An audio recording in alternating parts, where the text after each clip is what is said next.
ओम श्री गणेशाय नमः। आज मार्गशीर्ष महीने की संकष्टी चतुर्थी है। आज के दिन चौथ माता का व्रत रखने से और चौथ माता की कथा सुनने से हर मनोकामना पूरी होती है। घर धन धान्य से भरा रहता है। चौथ माता की कृपा से सुख समृद्धि यश वैभव की प्राप्ति होती है। तो आइए सुनते हैं चौथ माता की कथा। एक नगर में एक सेठ सेठानी रहते थे। उनके एक बेटा व बहू थे।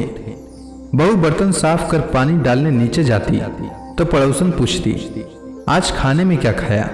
तो वह कहती, बासी कुसी तरबासी। एक दिन जब वह बर्तन साफ कर पानी फेंकने गई तो प्रतिदिन की तरह पड़ोसन ने पूछा, आज खाने में क्या खाया? तो उसने प्रतिदिन की तरह उत्तर दिया, बासी कुसी तरबासी। उस दिन सेठ के बेटे ने उसकी बात सुन ली और मन ही मन सोचने लगा, अभी तो यह गर्मा गर्म भोजन करके आई है, फिर ये पड़ोसन को बासी क्यों बता रही है। दूसरे दिन उसने अपनी माँ से कहकर खीर खांड का भोजन बनवाया। माँ, बेटा और बहू ने साथ बैठकर प्रसन्नता से भोजन किया। बहू बर्तन साफ कर पानी डालने नीचे गई तो पीछे पीछे उसका पति भी गया। आज भी हमेशा की तरह पड़ोसन ने पूछा, आज खाने में क्या खाया? तो उसने प्रतिदिन वाला उत्तर दिया, बासी कुसी तरबासी। उसके पति को बहुत गुस्सा आया। रात्रि होने का इंतजार करने लगा। जब रात्रि में पत्नी कमरे में आई तो हाथ पकड़कर बोला, मेरे सामने खीर खांड के भोजन करके आई है, फिर पड़ोसन को बासी भोजन क्यों बताया? तब वह मुस्कुराकर बोली कि यह आपके पूर्वजों की कमाई है। यह धन ना आपने कमाया न आपके पिताजी ने, तो हुई न बासी। यह सुनकर उसने परदेश जाने का विचार कर सुबह उठकर माँ से बोला, माँ, मैं कमाने के लिए परदेश जाऊंगा। माँ ने कहा, अपने पास बहुत धन है, तुझे परदेश जाने की कोई आवश्यकता नहीं है। लेकिन वह नहीं माना और माँ की आज्ञा लेकर वह कमाने के लिए परदेश चला गया। वहां उसको एक सेठ के यहाँ नौकरी मिल गई। कुछ समय में ही उसने सारा काम काज संभाल लिया और सेठ का विश्वास पात्र बन गया। सेठ अपना सारा कारोबार उसे सौंपकर तीर्थ यात्रा पर चला गया। इधर सास ने बहू से कह रखा था कि परिंदे का पानी और चूल्हे की आग कभी बुझने मत देना। परंतु एक दिन चूल्हे की आग बुझ गई। बहू पड़ोसन के घर अग्नि लेने गई। उसने देखा कि पड़ोस की औरतें चौथ माता की पूजा कर रही थीं। उसने पूछा, आप यह किस माता का पूजन कर रही हैं और इस पूजा को करने से क्या फल मिलता है? तब पड़ोसन ने कहा, यह चौथ माता का व्रत है। इस व्रत को करने से स्त्रियों को अखंड सौभाग्य, उत्तम रूप, सुख और गुणवान संतान तथा बिछड़े का मिलन होता है। तब उसने बताया, मेरे पति परदेश गए हैं, मैं भी चौथ माता का व्रत करना चाहती हूँ, पर मेरी सास मुझे घर से बाहर नहीं आने देती हैं। तो मुझे कैसे मालूम चलेगा कि चौथ का व्रत कब आया?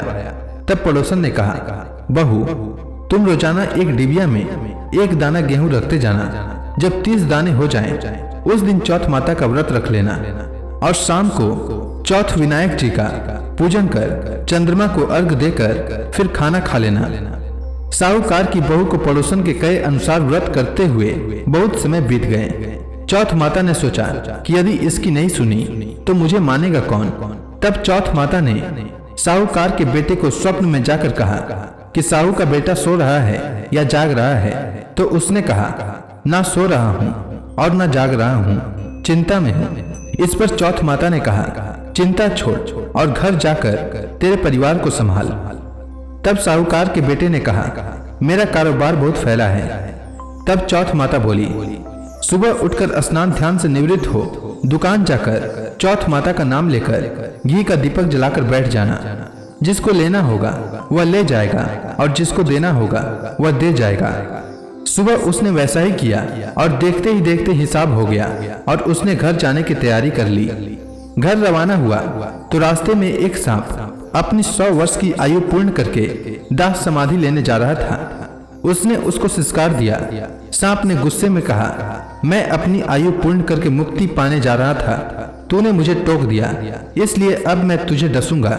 इस पर साहूकार के बेटे ने कहा, मैं 12 वर्ष के बाद अपने घर जा रहा हूँ, मैं अपनी माँ व पत्नी से मिल लूं, तब डस लेना। तब सांप बोला, तू घर जाकर पलंग पर सो जाएगा।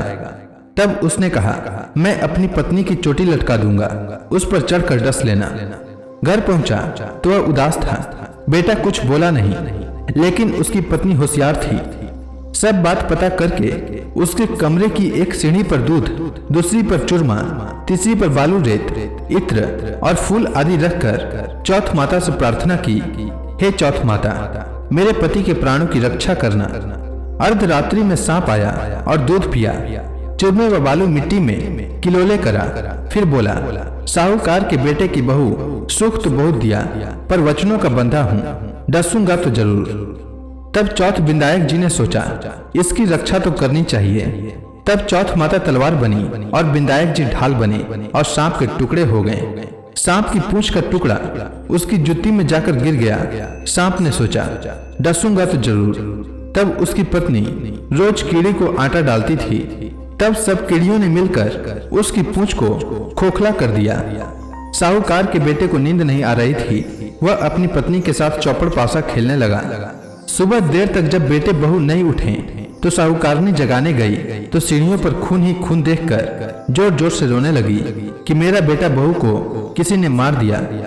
रोने की आवाज सुनकर बेटा बहू उठे और बेटे ने कहा, माँ हमारा दुश्मन मरा है, यहाँ सफाई करवाओ, तब हम बाहर आएंगे। माँ ने वहाँ सफाई करवाई। बेटा बहू नीचे आए। बेटे ने पूछा, मेरे पीछे किसी ने कोई धर्म पुण्य किया क्या? तो बहू ने हामी भरी। तब सास बोली, तू 4 समय खाना खाती थी, तूने क्या धर्म किया? तब बहू बोली, मैं चौथ विंदायक जी का व्रत करती थी।